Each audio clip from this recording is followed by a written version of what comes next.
Bukti semua pemain voli memberikan prihatin Vanja yang menjadi bebannya, akui hanya Mega yang membuat kami susah. Baru-baru ini Redpars menelan kekalahan lagi dengan kekecewaannya Blarna 5 laga beruntun tim asuha Kohejin menangis dan kesalahan Kohejin melepaskan pemain inti dulunya jadi berimbas ke sini. Sekarang bahkan semua Talesti Voli melihat Mega sangat memprihatinkan dengan perkembangan Vanja Bukilix yang membuat Vanja ragu tidak sesuai ekspektasi. Padahal harga Mega dan Vanja jauh beda, tetapi kualitas bagus Megatron Senior Redpars pun mengakui bahwa satu squad Redpars hanya Mega yang menyulut kami. Unggahan komentar itu muncul dengan gestur Megatron yang kekalahan Nisga mencetak 18 poin ya untuk Redpars melawan Apeper dengan skor 3-1, padahal Mega selalu on point yang menonjol di laga kelima ini. Senior Voli akui Mega bukan spek biasa dan selalu menipu lawan. Apakah Megatron salah memilih tim? Tetapi tidak. Perbandingannya Mega ditinggal senior lamanya yang sekarang dihuni hanya Par Yunjet dan Nohran sang Libron sahabat Megatron. KOVE sampai catat serangan Megawati Hangistri usai kembali dari cedera. Kohejin baru sadar kehadiran Megatron di Redpars ternyata sembuh. VSA situasi makin sulit bagi Daejeon Jungkwanjang Redpars setelah tertinggal makin jauh dari zona playoff di klasemen Liga Voli Korea tahun 2024 sampai tahun 2025. Redpars kembali menelan hasil minor saat melakoni laga kandang di Chungmu Gymnasium, Daejeon, Korea Selatan, Rabu 27 November 2024. Tim yang diperkuat opposite Indonesia, Megawati Hangestri Pertiwi, itu dikalahkan Gwangju Apeper Savinsban dengan skor 1-3, 16-25, 25-17, 23-25, 20-25. Kekhawatiran Kohejin selaku pelatih terjadi di atas lapangan saat Daejeon Jungkwanjang Redpars kembali menelan kekalahan pada Liga Voli Korea tahun 2024 sampai tahun 2025. Redpars dibenamkan di kandang sendiri saat menghadapi Gwangju Apeper Savinsban pada laga yang digelar di Chungmu Gymnasium, Daejeon, Korea Selatan, Rabu 27 November 2024. Mereka bahkan dipaksa gagal meraih 1 poin pun karena menelan kekalahan dengan skor 1-3, 16-25, 25-17, 23-25, 20-25. Tiga blok poin yang didapat Redpars itu pun melalui penyerang mereka yakni Megawati Hangestri Pertiwi 2 kali dan Vanja Bukilix sekali. Mega dalam kondisi yang baik saat ini, kata Kohije tentang pemainnya yang sempat diderita cedera otot paha itu, dilansir dari The Spike. Pelatih berusia 44 tahun itu juga sebenarnya sudah cukup khawatir terkait fisik anak asuhnya. 4 hari sebelumnya, mereka melakoni pertandingan 5 set penuh ketika melawan JS Caltech Seoul KIXX. Saat ini, kami tidak punya waktu untuk mengkhawatirkan aspek fisik. Benar saja, para pemain Redpars tampak kurang begitu optimal di dalam lapangan. Jadwal pertandingannya memberikan tekanan kepada para pemain kami, kataku. Pertandingan terakhir melawan JS Caltech berlangsung hingga 5 set. Tubuh dan pikiran para pemain kelelahan. Setelah laga, Kohejin menunjuk jadwal pertandingan yang padat telah memengaruhi performa anak asuhnya.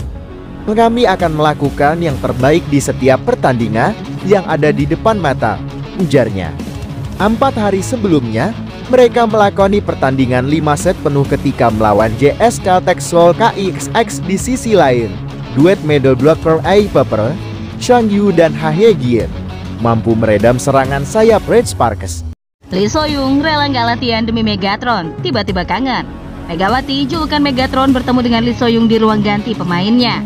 Lee Soyung membicarakan potensi dirinya bersama IBK Altos dan berjanji akan kembali ke akun lamanya itu. Di luar tetap teman, tetap sebagai kakak juga, tapi kalau di lapangan kita harus bertanding mau nggak mau, tutur Megawati.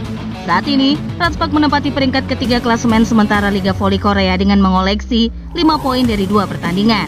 Sementara IBK Altos di peringkat kelima dengan torehan 3 poin. Megawati dipastikan bisa tampil membela Ratspak dalam pertandingan lanjutan Liga Voli Korea 2024-2025. Ratspak akan kembali berlaga pada pertandingan ketiga putaran kedua Liga Voli Korea hari ini, Sabtu 23 November. Dalam kesempatan itu, tim besutan Ko Hee-jin itu bertandang ke markas GS Chaltech di Jangchung Gymnasium, Korea Selatan. Alasan saya menemui Megatron, dia sosok yang saya kenal dekat dan sopan. Mega mempunyai ciri khas tersendiri, gotong royong, menjadi defense dan setter, dia sudah melewati itu. Dan saya ingin Mega menjadi kapten ketimbang Yim Ye-sun. Sikap ramah tamah khas orang Indonesia yang selalu diperlihatkan oleh Megawati selama di Korea kembali berbuah manis. Kali ini, sifat ramah yang ditunjukkan Mega saat tampil di Kopo Cup 2024 berhasil menyita perhatian publik. Sayangnya, performa gemilang duet Mega dan Bukilik masih belum bisa membantu Ratspak menaklukkan juara Felix musim lalu Hyundai Hillstead di final. Pasalnya, IBK Altos berhasil melesat dan bahkan mengkudeta Hyundai Hillstead di posisi kedua klasemen. Meski keduanya sama-sama mengemas 21 poin, namun IBK Altos unggul karena mengemas 8 kemenangan dan 2 kekalahan. Sedangkan Leticia Moma Basoko CS tercatat mengamankan 7 kemenangan dan 3 kekalahan dalam 10 pertandingan. Hasil ini juga membuat Lee So-young selaku mantan kapten Ratspak semakin tinggalkan Megawati dan kawan-kawan. Ratspak saat ini berada di peringkat keempat dengan 12 poin, selisih 4 angka dari Heipas yang ada di posisi kelima. 3 tambahan poin membuat mereka mampu menyamakan jumlah poin menjadi 21 dari Hillstead yang turun di posisi ketiga. Mega buka-bukaan soal melawan Lee So-young dalam pertandingan Ratspak versus IBK Altos pada pertandingan ketiga putaran pertama Liga Voli Korea di Gymnasium Chungmu, Rabu 30 Oktober. Ujian berikutnya bagi Ratspak datang dari IBK Altos dalam laga kandang. IBK datang ke Chungmu bersama mantan kapten tim tuan rumah Lee So-young. Lee So-young merupakan pemain andalan Ratspak pada musim lalu. Kehadiran Lee So-young memberikan keseimbangan bagi Ratspak dalam menyerang maupun bertahan. Trio Lee So-young, Giovanna Milana, dan Mega sukses mengantar Ratspak lolos ke playoff Liga Voli Korea untuk kali pertama setelah 7 tahun. Selama di Ratspak, Lee So-young cukup dekat dengan Megatron, julukan Megawati. Kedekatan keduanya tidak hanya saja di lapangan, namun juga saat di luar lapangan. Pertandingan nanti jadi momen pertama Mega dan Lee So-young bertemu sebagai lawan. Meski begitu, Mega tidak gentar, kita kan harus bermain profesional. Mungkin tahun lalu dia di sini, tahun sekarang di sana, tapi kita harus bersikap profesional, ujar Megawati kepada Off The TV. Mega tidak memungkiri, tetap menganggap Lee So-young sebagai kakak saat di luar lapangan. Ya, Mega dan kawan-kawan harus mengakui keunggulan tim besutan Lee Yong-taek tersebut pada set pertama dengan skor 25-18. Pertandingan ini tak ubahnya sebagai pertemuan dua tim terluka di mana keduanya sama-sama menorehkan 4 kekalahan secara beruntun. Dalam sesi konferensi pers menjelang pertandingan, Ko Hee-jin selaku juru taktik merasa tidak terbebani dengan hasil yang sudah dibukukan. Gelagat tenang tampak dari pria berusia 44 tahun itu, di mana laga melawan GS Chaltech ini merupakan momentum yang baru saja dan harus dimanfaatkan. Karena 4 pertandingan sebelumnya sudah berakhir, saya merasa santai, kata Ko Hee-jin dilansir dari laman The Spy. Saya mencoba yang terbaik di setiap pertandingan, ini adalah awal yang baru, tuturnya menambahkan. Masih ada banyak waktu bagi Ratspak untuk bangkit dari ketertinggalan agar tidak terbenam dalam tren buruk berlarut-larut. Menghadapi GS Chaltech yang berada di posisi juru kunci klasemen sementara, Ratspak tentu memiliki peluang untuk meraih kemenangan.